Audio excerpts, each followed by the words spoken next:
Hi hello friends, welcome back to our channel Nandini Krishnan.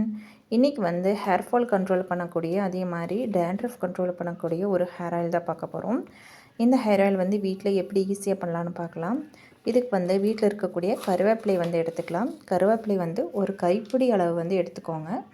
இதை வந்து நல்லா வாஷ் பண்ணிவிட்டு அதுக்கப்புறமா எடுத்துக்கோங்க. இது ஒரு மிக்ஸி ஜாரில் போட்டுட்டு இது கூடவே வந்து சின்ன வெங்காயம் வந்து ஒரு 10 பீஸ் சின்ன வெங்காயம் வந்து எடுத்துக்கோங்க. சின்ன வெங்காயம் இல்லாட்டி அப்படின்னா பெரிய வெங்காயம் இருந்தாலும் பெரிய வெங்காயம் வந்து ஒரு மீடியம் சைஸ் இருக்கக்கூடிய பெரிய வெங்காயம் வந்து கட் பண்ணிவிட்டு இது கூட ஆட் பண்ணிக்கோங்க. அதே மாதிரி 2 ஸ்பூன் அளவுக்கு வெந்தயம் வந்து எடுத்துக்கலாம். வெந்தயம் வந்து நம்முடைய ஹேரில் இருக்கக்கூடிய டேண்ட்ரஃப் எல்லாமே கண்ட்ரோல் பண்ணுறதுக்கு ரொம்ப ரொம்ப ஹெல்ப் பண்ணும். இது எல்லாமே வந்து நம்ம அரைச்சி எடுத்துக்கலாம். கொஞ்சம் வந்து நல்லா வந்து நைஸாக அரைச்சி எடுக்கணும் அவசியம் இல்லை. ஓரளவுக்கு வந்து திரியாக இருந்தாலும் பரவாயில்ல, அதை அப்படியே அரைச்சி எடுத்துக்கலாம். இப்போ இந்த ஆயில் வந்து ரெடி பண்ணுறதுக்கு இரும்பு பாத்திரத்தை இருந்தால் இரும்பு பாத்திரத்தில் வச்சு நம்ம எண்ணெய் காய்ச்சினோம்னா ரொம்ப நல்லாயிருக்கும். ஸோ இரும்பு பாத்திரம் இருந்தாலும் அதை எடுத்துகிட்டு அடுப்பை ஆன் பண்ணிவிட்டு வச்சுக்கோங்க.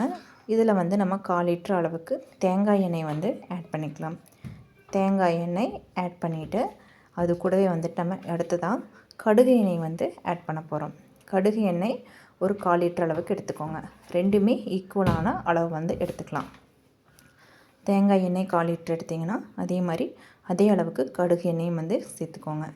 சேர்த்துட்டு இப்போ இது லைட்டாக வந்து சூடாகட்டும். சூடாகும் போது நான் வந்து என்ன பண்ண போகிறேன்னா, கொஞ்சம் பாதாம் ஆயில் இருக்குது. ஸோ அதை வந்து நான் ஆட் பண்ணிக்க போகிறேன். உங்கள்கிட்ட இருந்ததுன்னா அதை ஆட் பண்ணிக்கோங்க. அப்படி இல்லைன்னா அதை வந்து ஸ்கிப் பண்ணிக்கோங்க. இது கட்டாயம் வந்து சேர்க்கணும்னு அவசியம் கிடையாது. நான் இருக்கிறங்காட்டி கொஞ்சம் சேர்த்துக்கிறேன். இப்போ இதெல்லாமே சேர்த்துட்டு இந்த ஆயில் எல்லாமே வந்து நம்ம கலந்துட்டு இது நல்லா மீடியம் ஃப்ளேமில் வந்து வச்சுக்கோங்க. மீடியம் ஃப்ளேமில் வச்சுட்டு நல்லா சூடாகட்டும். ஆயில் வந்து நல்லா சூடானதுக்கப்புறமா அரைச்சி வச்சுருக்கக்கூடிய அந்த விழுதை வந்து இது கூட சேர்த்துக்கலாம். லைட்டாக கை வச்சு பாருங்கள், கொஞ்சம் சூடாக வரும். சூடானதுக்கப்புறமா இப்போ அரைச்சி வச்சுருக்கிற அந்த விழுதை அப்படியே சேர்த்திக்கோங்க. சேர்த்துனதோடமே நல்லா நுர பொங்கி வரும். இப்போ வந்து அடுப்பை வந்து நல்லா ஸ்லோ ஃப்ளேமில் வந்து வச்சுக்கோங்க, இல்லாட்டி பொங்கி கீழே சிந்திடும். அதனால் நல்லா ஸ்லோவில் வச்சுட்டு இதை போட்டிங்கன்னா உங்களுக்கு கீழே சிந்தாது. நுர நல்லா பொங்கி வரும்போது அப்படியே வந்து ஸ்டாப் ஆகிடும். இப்போ இதை நல்லா வந்து கலந்து விட்டுக்கோங்க. கருவேப்பிலை, சின்ன வெங்காயம், வெந்தயம் இது 3மே வந்து ஹேரில் இருக்கக்கூடிய டேண்ட்ரஃப் எல்லாமே வந்து நல்லா கண்ட்ரோல் பண்ணுறதுக்கு வந்து ஹெல்ப் பண்ணும். மெயின் ரீசன் பார்த்திங்க அப்படின்னா, நம்மளோட தலையில் வந்து இருக்கக்கூடிய டேண்ட்ரஃப் தான் வந்து அதிகமான முடி கொட்டுதலுக்கு வந்து முக்கிய காரணமாக வந்து இருக்கும். அதனால் பொடுகு எல்லாமே போக்குறதுக்கு இந்த 3 பொருளுமே வந்து ரொம்ப யூஸ்ஃபுல்லாக இருக்கும். ஸோ அதனால் இந்த 3 பொருள் சேர்த்துருக்கோம்.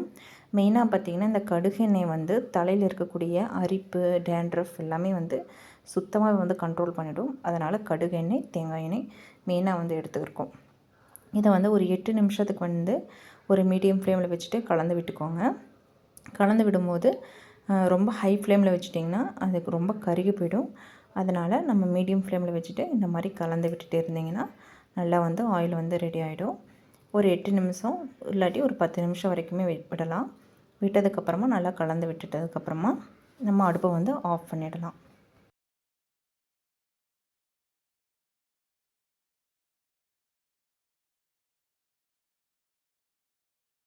இப்போ ஆயில் நல்லாவே வந்து கொதித்து சூப்பராக வந்து ரெடி ஆகிடுச்சு. இப்போ இதை நம்ம வந்து அப்படியே வந்து அடுப்பை ஆஃப் பண்ணிவிட்டு ஒரு நாள் ஃபுல்லாகவே வந்து விட்டுருங்க. ஆயில் வந்து நல்லா ஒரு நாள் ஃபுல்லாகவே அந்த எசன்ஸ் எல்லாமே வந்துட்டு அந்த ஆயிலில் வந்து இறங்கட்டும். ஸோ அதனால் ஒரு நாள் ஃபுல்லாக விட்டுட்டு அடுத்த நாள் வந்து நீங்கள் அது ஃபுல்லாக வந்து ப்யூராக வடிகட்டி எடுத்துக்கோங்க. இதுக்கு வந்து கிளாத்தை யூஸ் பண்ணுங்கள். கிளாத்தை யூஸ் பண்ணிங்க அப்படின்னா நல்லாவே வந்து வடிகட்டி எடுத்துக்க முடியும். ஸோ அதனால் கிளாத் யூஸ் பண்ணி தான் நான் வந்து இது ஃபுல்லாக வந்து எடுத்தாச்சு, ஃபில்ட்ரு பண்ணி எடுத்தாச்சு. இப்போ பார்த்திங்கன்னா ஆயில் பார்த்திங்கன்னா நல்லா பச்சை கலரில் வந்து வந்திருக்கு. இப்போ இந்த ஆயிலை வந்து நம்ம அப்படியே வந்து தலைக்கு வந்து அப்ளை பண்ணிக்கலாம். இது கூட விட்டமின் இ கேப்சூல் வந்து 3 சேர்த்துக்கோங்க. நான் வந்து போடலை, பட் கம்பல்சரி வந்து விட்டமின் இ கேப்சூல் வந்து 3 வந்து ஆட் பண்ணிக்கோங்க. நான் சூப்பராக வந்து ஹேர் வந்து க்ரோத் ஆகிறதுக்கு ஹெல்ப் பண்ணும். இதை வந்து வீக்லி ஒன்ஸோ இல்லாட்டி டெய்லியுமே நைட்டு வந்து அப்ளை பண்ணிவிட்டு காலையில் வந்து ஒரு ஷாம்பு வச்சு வாஷ் பண்ணிக்கோங்க. ஹேர் வந்து சூப்பராக வந்து ஹேர் ஃபால் வந்து கண்ட்ரோல் ஆகும். முடியும் வந்து பயங்கர ஷைனிங்காக இருக்கும். கண்டிப்பாக இந்த வீடியோ உங்களுக்கு பிடிச்சிருக்குன்னு நினைக்கிறேன். பிடிச்சிருந்ததுன்னா லைக் பண்ணிக்கோங்க. சப்ஸ்கிரைப் பண்ணாமல் இருந்தாலும் சப்ஸ்கிரைப் பண்ணிக்கோங்க. பாய். Thank you for watching.